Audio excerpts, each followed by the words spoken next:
Hello साथीहरू नमस्ते। अहिले चाहिँ साँझको 5:10 भयो अनि यहाँको अहिलेको अवस्था चाहिँ टेम्परेचर तापक्रम चाहिँ 33 डिग्री छ।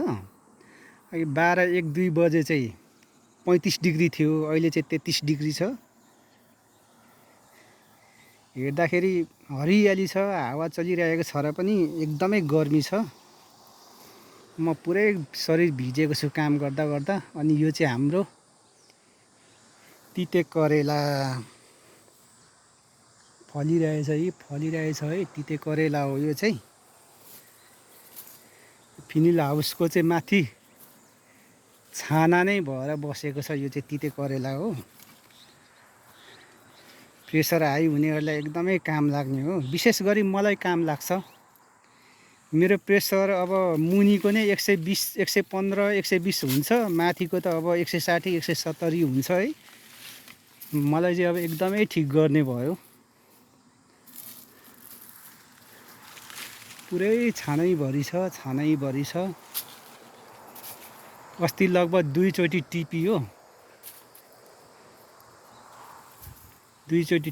अहिले अब बाँकी रहेको छ। यहाँ मकै पनि छ है, मकै पनि सुक्न लागिसकेछ। अनि यो तिते करेला चाहिँ एउटै फलेको छैन, देखाउनु मात्र हुन्छ भन्नुभयो होला है। तिते करेला चाहिँ यहाँ भित्रदेखि मात्र देखिन्छ। यहाँ धेरै टिपियो, हिजो भर्खर टिपेको है।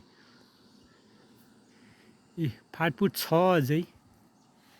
यहाँ आउँदै मसिनो छ है, फलिरहेछ। अनि कुनै पाकिरहेको छ है। यहाँ माथि छ।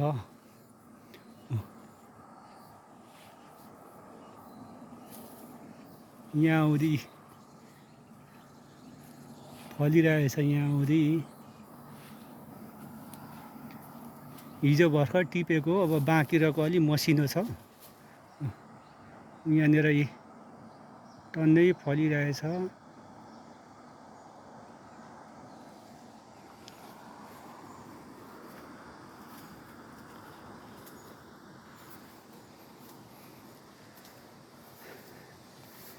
म चाहिँ झार मार्ने औषधि हानिरहेको छु, साह्रै गर्मी भएर। अनि यहाँ टमाटर पनि छ।